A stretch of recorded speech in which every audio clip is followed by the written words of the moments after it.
मैंने शहला साहबा आपकी बात दुरुस्त कही है, आगे इसमें कोई बयान तो नहीं है, यही ऐसा ही है ना, आपने यही कहा था। देखिए, हम सब लोग जो हैं वो 9 मई के वाकयात पे रंजीदा हैं। अच्छा जी। अफसोस हुआ और सिर्फ भारत को खुशी हुई। तो इसमें मैं तो कोई फैसला नहीं करूंगी ना, पाकिस्तान का कानून मौजूद है अभी। 4 और 1 से उसको दोबारा बहाल किया गया, वो किया गया है कोर्ट की तरफ से। तो मैं तो बस ये हैरान हूँ कि पुलिस को वो लोग क्यों नहीं मिल रहे जो आईपीपी में बैठ गए जाके, और जो जिनके लिए कहा गया था कि वो शामिल हैं उन पे एफआईआर है। और हाँ फिर बहुत सारी पार्टीज उनकी तरफ रुजू कर रही हैं जबकि वो वाले लोग उसमें मौजूद हैं। डॉक्टर हुमायूं साहब, ये आपका जो वर्चुअल जलसा था इसमें कई ऐसे वो लोग भी शामिल हुए जो एक्चुअली अंडरग्राउंड थे, वो मंजरे आम के ऊपर आ गए, वो उन्होंने आके ये वर्चुअल जलसा तो अटेंड कर लिया। लेकिन सर कल को जब इलेक्शन लड़ने की बारी आएगी उस वक्त तो इन लोगों को बाहर निकलना पड़ेगा ना, जाके अपने नॉमिनेशन पेपर्स जमा करवाने के लिए, या अगर वो चैलेंज होते हैं तो उसके लिए इनको जाती तौर पे तो अपेयर होना पड़ेगा। तब क्या करेंगे? तब तो वर्चुअली तो नहीं काम चलेगा। देखिए, इस पे कमेंट करने से पहले मैं सिर्फ एक बात करता हूँ, इसमें कोई शक नहीं कि 9 मई का वाक़या नहीं होना चाहिए था, गलत हुआ। जिसने भी किया उनको सज़ा मिलनी चाहिए, उन पे प्रूफ करें और उनको सज़ा दें। We are totally with it, no second question asked. But इसके साथ साथ मुझे एक बात बताएं, सुप्रीम कोर्ट के अंदर जाके जिसने अटैक किया, सुप्रीम कोर्ट के कोर्ट नंबर 1 के अंदर जाके जिन्होंने किया, उसके बारे में क्या ख्याल है? क्या वो स्टेट नहीं है?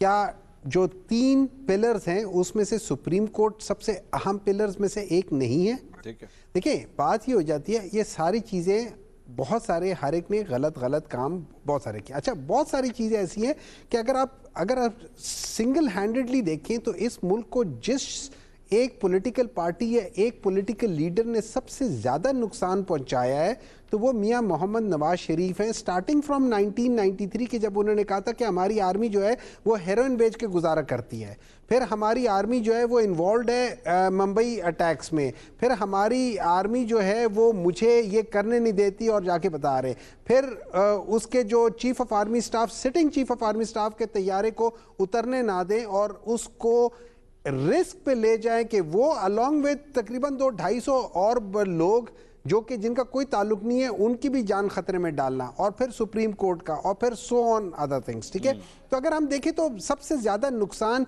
इस मुल्क को सिंगल हैंडेडली अगर किसी ने लीडर ने किया है तो वो मियां नवाज शरीफ है। फिर मियां नवाज शरीफ वो वाहिद लीडर हैं जिन्होंने हर एक की हुकूमत में कंस्पायर करके उनकी हुकूमत गिराई है। चलनी शुरू हो गई है। अच्छा, नई बात करें। नहीं, आप अफनान साहब, मैंने तो बड़ा मौका दिया आपको, आप जवाब नहीं मैं सर, इनकी ये बात मैं कर रहा आपको हूँ, मैं ये इनकी बात आप रिपीट टेलीकास्ट है। आप लोग भी करते हैं, मुझे भी कर लेने देना। अच्छा देखिए, अब बात आ जाती है जो आपने कहा है। जहां तक मुझे इल्म है कि मैं जब अपने पेपर्स फाइल करता हूं, I don't have to be there, अपने खुद होना मेरा लाजिम नहीं है, मेरा लॉयर मेरे लिए कर सकता है। लेकिन अगर फर्ज करें किसी वजह से नहीं होता तो आपका कवरिंग कैंडिडेट होगा, वो उसको ले लेगा, वो तो कोई मसला नहीं है। देखिए, हमारे लिए ये मसला नहीं है कि हमारा कौन जाके वह कॉन्टेस्ट करेगा। हमारे लिए सिंपल सी बात यह है कि इस वक्त जो हमारे लिए सबसे बड़ा मसला ये है वो बायसिज्म है ऑफ द सिस्टम।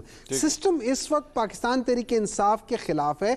हमारे ये बल्ले के निशान को ये लोग इस वक्त सैबोटाज करना चाह रहे हैं। लेकिन मैं डॉक्टर साहब नहीं है, लेकिन एक सवाल, ये सिस्टम आपके खिलाफ है, आप सिस्टम को अपने साथ हमायती बनवाने की कोशिश भी तो नहीं कर रहे ना। आप आपके जो वर्चुअल जलसे में ऐसे ऐसे लोगों को आपने इनवाइट किया जो एक्चुअली बाहर से बैठ के जो है वो पाकिस्तानी फौज के खिलाफ, एस्टैब्लिशमेंट के खिलाफ अलाप शराब बोलते हैं, तो फिर आप भी तो ऐसे लोगों को इनवाइट करते हैं ना अपने जलसों के अंदर। तो इसका मतलब आप सिग्नल क्या दे रहे हैं स्टेट को? आप यही सिग्नल दे रहे हैं कि जनाब आप जो मर्जी बोलते रहे, ये तो हमारी पार्टी का हिस्सा है, हम इनको प्रमोट करते रहेंगे। देखिए, इस तरह है कि let's be fair on this, ठीक है।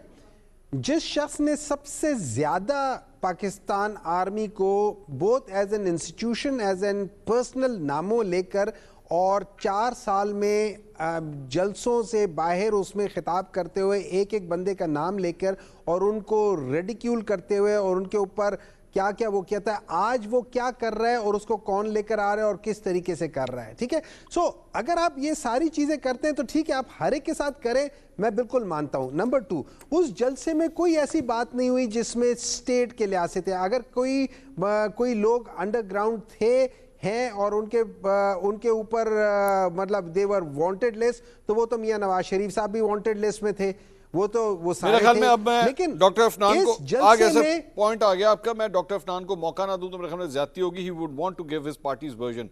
डॉक्टर साहब, उनका सीधा सीधा नवाज शरीफ साहब का नाम लेकर उन्होंने कहा कि जितना नुकसान इन्होंने पहुंचाया वो तो तारीख में आज तक किसी ने नहीं पहुंचाया। देखिए, कोई अगर मतलब कि एमको की जन्नत में रहना चाहे तो उसका कोई इलाज तो इस दुनिया में आज तक नहीं है। हजारों किलोमीटर मोटरवे इस मुल्क में जो है वो मियां नवाज शरीफ ने बनाई। इसके पूरे पाकिस्तान के सारे मॉडर्न एयरपोर्ट्स हमने मियां नवाज शरीफ साहब ने बनाए। न्यूक्लियर धमाके मियां नवाज शरीफ साहब ने किए। ये नीलम जेलम डैम, सुकी कुनारी डैम, 11,000 मेगावाट के हमने प्रोजेक्ट लगाए। ये उस वक्त जब ये कहते थे हम 250 डैम बनाएंगे, वो आज तक 250 डैम नहीं बने छोटे। ये 1 करोड़ नौकरियां देनी थी, ये लोगों की 40 लाख नौकरियां लेके चले गए। ये 50 लाख घर, वो घर कहीं नजर नहीं आते पूरे पाकिस्तान में, वो जो 50 लाख ये बैठ के कह रहे हैं कि इमरान खान ने फौज और ISI का नाम लेके उनको बुरा भला कहा है इंडिया में खड़ा होके। उसने डर्टी हैरी का वर्ड, मीर जाफर मीर सादिक का अल्फाज इस्तेमाल किए हैं और उसने 1 साल मुसलसल इनको गालियां दी हैं। उसकी एक नहीं है, सैकड़ों स्पीचेस इस तरह की हैं। ये बैठ के इनको, ये हमें बातें कर रहे हैं। हमने तो कभी हरकतें नहीं की हुई। हम 28 मई वाले हैं, हम 9 मई वाले नहीं है आपकी तरह। आज मुल्क में आग लगा के आज कह रहे हैं हमें पता ही नहीं है किसने किया है। वो जो सारे लोग बाहर निकले थे जिनकी वीडियोस हैं, वो किस पार्टी से थे? कंडेम करें आप उन लोगों को। उनको ये कंडेम नहीं करेंगे। ये उनके हक में बातें करेंगे। ये जो लोग फौज को आज गालियां दे रहे हैं, एस्टेब्लिशमेंट को, पाकिस्तान को गालियां दे रहे हैं, वो सारे इनके हामी हैं। क्या वजह है इसकी? बाहर से बैठ के लोगों से ये पाकिस्तान को गालियां दिलवाते हैं आप, और उसके बाद आके हम यहाँ पे कहते हैं कि जी इतना नुकसान हुआ है। वो जो डटी हैरी करके आपने इस मुल्क का बेड़ा गर्क किया, जो आपने मीर जाफर मीर सादिक करके बेड़ा गर्क किया, उसका बताएं ना आप। हमायूं साहब, 9 मई वाले नहीं है, 28 मई वाले। ये वैसे नई लाइन आई है, मैंने पहली दफा ये लाइन सुनी है। ये एक टैग लाइन नहीं आई है। 9 मई वाले नहीं है, 28 मई वाले हैं। ये तो वो सुप्रीम कोर्ट में जिस दिन अटैक हुआ था उस दिन भी यही लोग थे ना, मैं तो नहीं था। लेकिन सही कहते हैं, देखिए सही कहते हैं। मुझे एक बात बताएं, वो कौन शख्स था जो पार्लियामेंट में उसने खड़े होके कहा था कि जनरल बाजवा साहब आए थे और उनकी टांगे कांप रही थी, और फिर एक इंटरव्यू में उन्होंने कहा था कि नहीं, मैं तो जनरल बाजवा का नाम ही नहीं लिया। देखिए ये सारे वो लोग हैं जिनको झूठ बोलने का।